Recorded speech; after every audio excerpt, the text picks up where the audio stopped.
Good morning to all of you.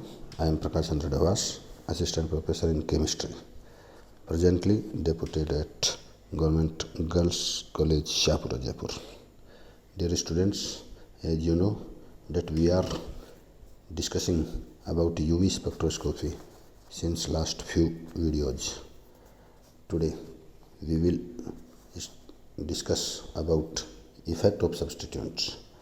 किसी compound में किसी ग्रुप को हटाकर या किसी एटम को हटाकर कोई नया ग्रुप या नया एटम इंट्रोड्यूस होता है, तो उस सिचुएशन में उस कंपाउंड के लैम्डा मैक्सिमम या एप्सिलॉन मैक्सिमम की वैल्यूज़ पर क्या इम्पैक्ट पड़ता है, उसको हम इफ़ेक्ट ऑफ सब्स्टिट्यूट टॉपिक के अंतर्गत डिस्कस करने जा रहे हैं.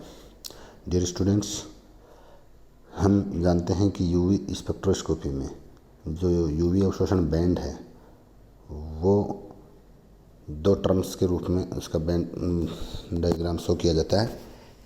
इस बैंड की इंटेंसिटी को हम एप्सिलॉन से शो करते हैं और जिस वेवलेंथ पर मैक्सिमम पीक प्राप्त होती है उसको लैम्डा मैक्सिमम के रूप में हम डिनोट करते हैं.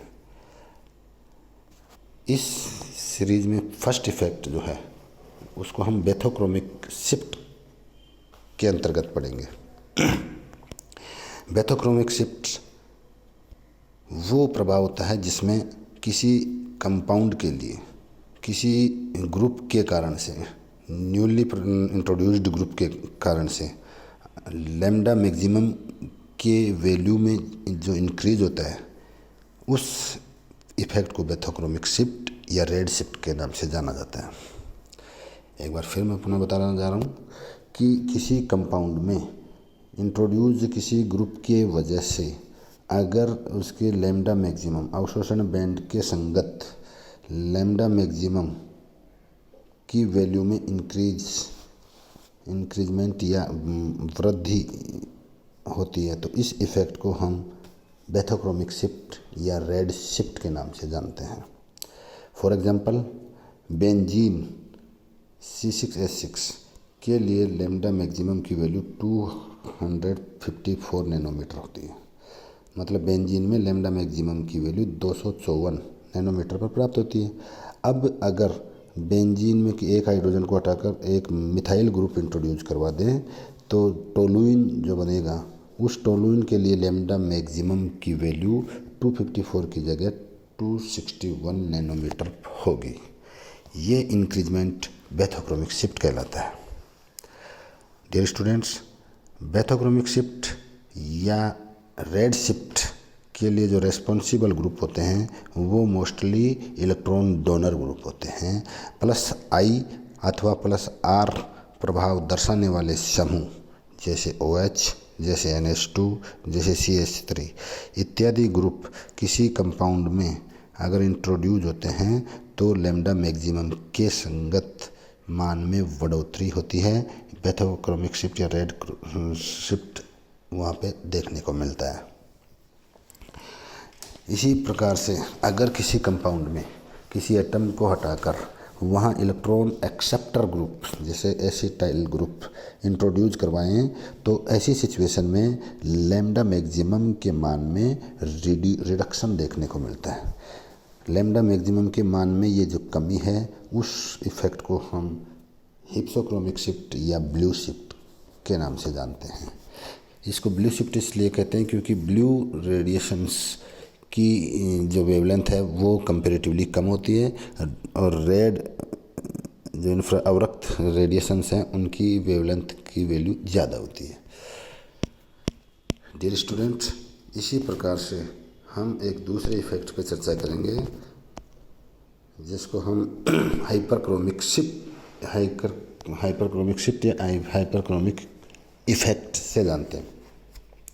लैम्डा मैक्सिमम के मान में वृद्धि या कमी को हमने रेस्पेक्टिवली बेथोक्रोमिक शिफ्ट और हिप्सोक्रोमिक शिफ्ट के अंतर्गत पढ़ा.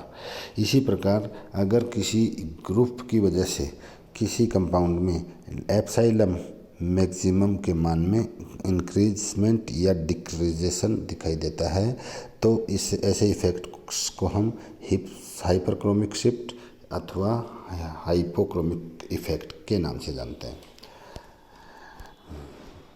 डियर स्टूडेंट्स, किसी कंपाउंड में अगर सब्स्टिट्यूट ग्रुप और सॉल्वेंट की वजह से यदि अवशोषण बैंड की तीव्रता इंटेंसिटी इंक्रीज होती है तो इस इफेक्ट को हाइपरक्रोमिक इफेक्ट कहते हैं। एंड अगर किसी ग्रुप की वजह से किसी कंपाउंड के अवशोषण बैंड की तीव्रता इंटेंसिटी बैंड की जो पीक है उस इंटेंसिटी में अगर कमी होती है तो इस इफेक्ट को हाइपोक्रोमिक इफेक्ट के नाम से जानते हैं। इसको हम इस प्रकार से डिफाइन कर सकते हैं हाइपरक्रोमिक इफेक्ट को। इफ ए सब्स्टिट्यूटेड ग्रुप और solvent increases the intensity of this absorption band then this effect is known as hyperchromic effect of the group and increase in the intensity of the absorption band occurs due to increase in the value of molar extension coefficient। Molar extension coefficient की value में increase की वजह से intensity increase होती है। इस effect को hyperchromic effect के नाम से जानते हैं। जैसे बेंजीन के लिए एप्सिलॉन मैक्सिमम की वैल्यू 2.0 पे प्राप्त होती है, जबकि हम टोलुइन की बात करें तो ये 204 की जगह एप्सिलॉन मैक्सिमम की वैल्यू 225 पे प्राप्त होती है। इस इंक्रीजमेंट को हाइपरक्रोमिक इफेक्ट कहते हैं।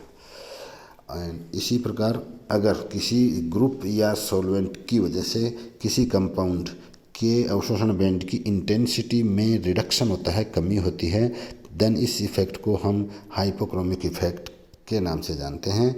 इफ सब्स्टिट्यूटेड ग्रुप और solvent decreases the intensity of the absorption band then this effect is known as hypochromic effect और the value of epsilon maximum get reduced. Epsilon maximum की value में increase को hyperchromic effect, epsilon maximum की value में reduction को hypochromic effect और lambda maximum की value में इंक्रीज को पैथोक्रोमिक शिफ्ट, लैम्डा मैक्सिमम की वैल्यू में कमी को हिप्सोक्रोमिक शिफ्ट के नाम से जानते हैं। Collectively all these effects can be shown by this diagram.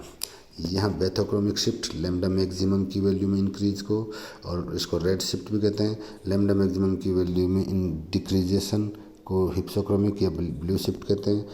Epsilon maximum की वैल्यू में इंक्रीज को हाइपरक्रोमिक इफेक्ट और एप्सिलॉन मैक्सिमम की वैल्यू में डिक्रीजेशन को हाइपोक्रोमिक शिफ्ट के नाम से जाना पड़ा और इसको हम इस कलेक्टिवली डायग्राम में देखा। डियर स्टूडेंट्स, ये इफ़ेक्ट्स एग्ज़ाम की दृष्टि से बहुत इम्पोर्टेंट हैं। आप उम्मीद है कि इसको सीरियसली पढ़ेंगे और डाउट अगर होंगे तो उसको हम कंसल्ट करके दूर करने की कोशिश करेंगे। Till then continue your studies.